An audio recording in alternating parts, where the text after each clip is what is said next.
Welcome to an introduction of the game Risky Business. First, I'd like to introduce the players.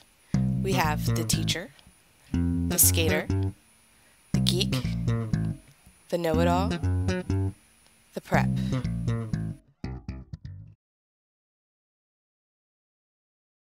Hi, I'm Miss Gamestress from Coolsville Middle, and I'm here today because I've picked 5 or 6 of the most representative students from our 8th grade population, and I've asked them to plan a 8th grade class trip.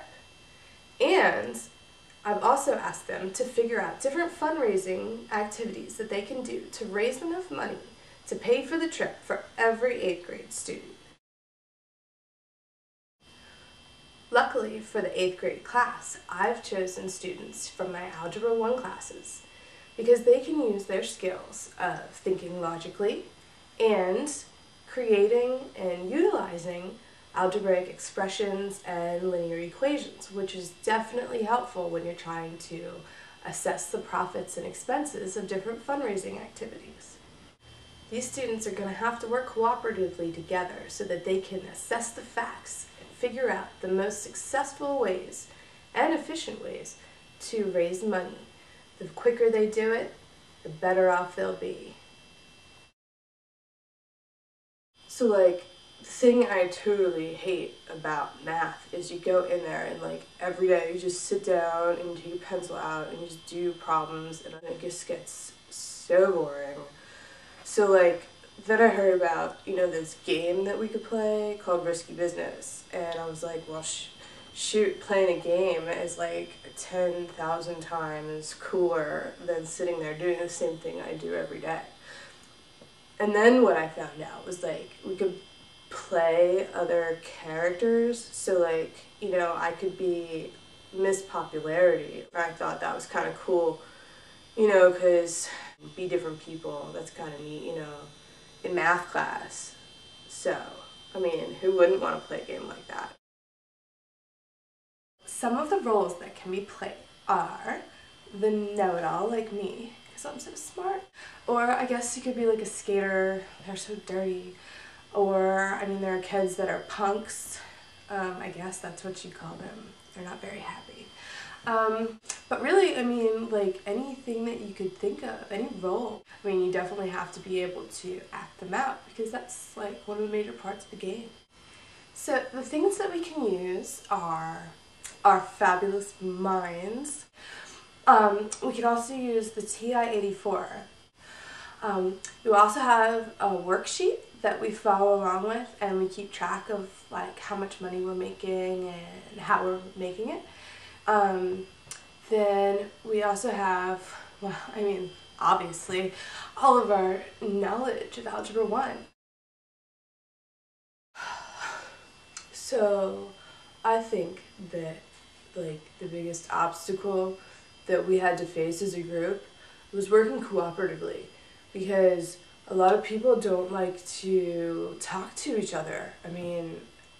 Whatever, some people aren't cool, or don't dress right.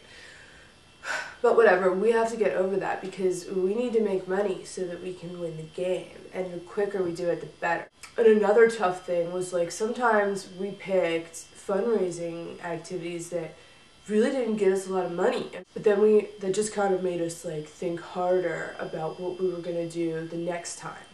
But after every fundraising activity, we have to take these risky roles.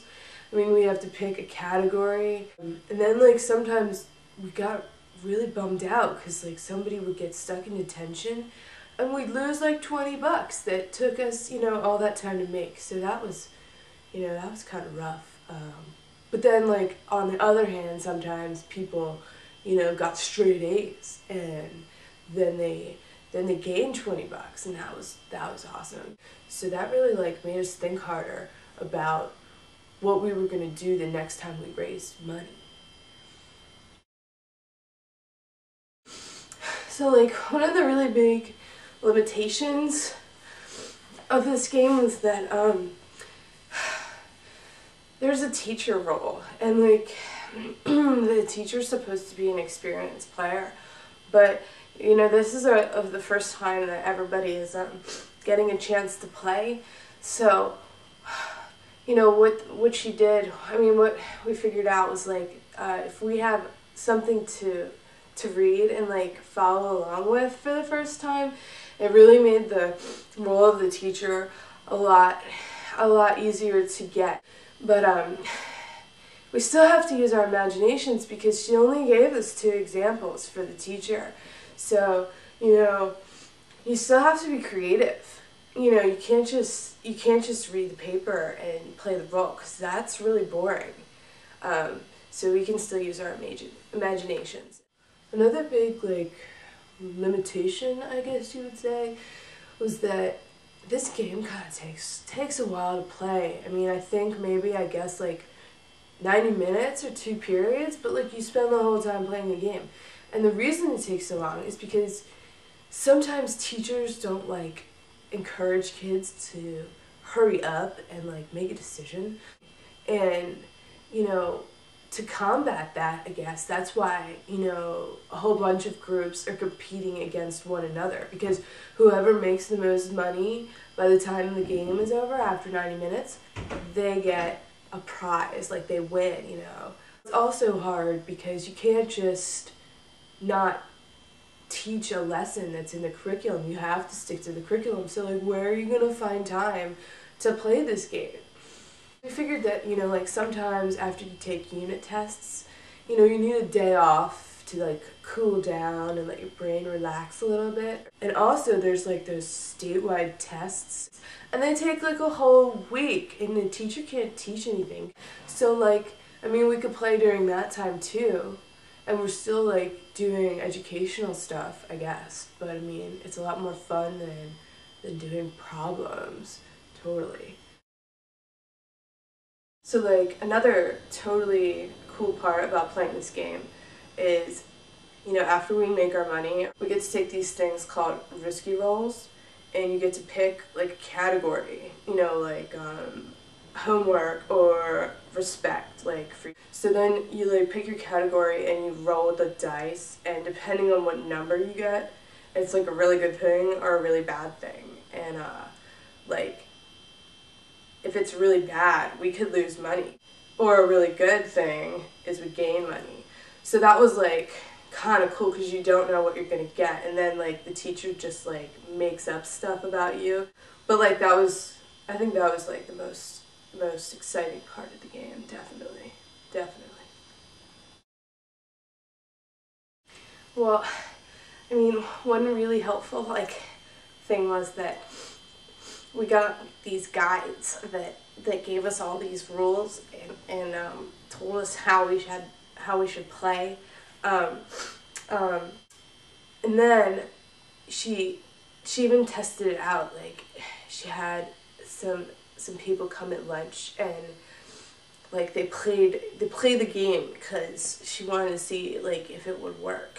So why don't you check it out? I mean, it's, like, right here. We're gonna play it, like, right now. So watch. Let's introduce everybody. You are? I was drinking. Just hold on. My name's Brittany. Hi, Brittany. Okay. And you are? Bob. Bob. What do you like to do after school, Play Bob? football. Football? Yeah.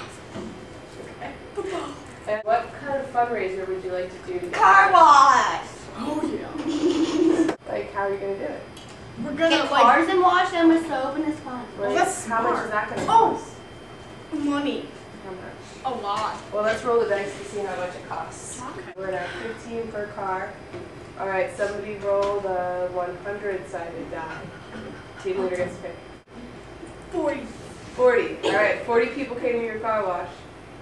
So how much money did you raise? It's a very successful fundraiser. Now each of you needs to take a risky roll. All right, Brittany, what category?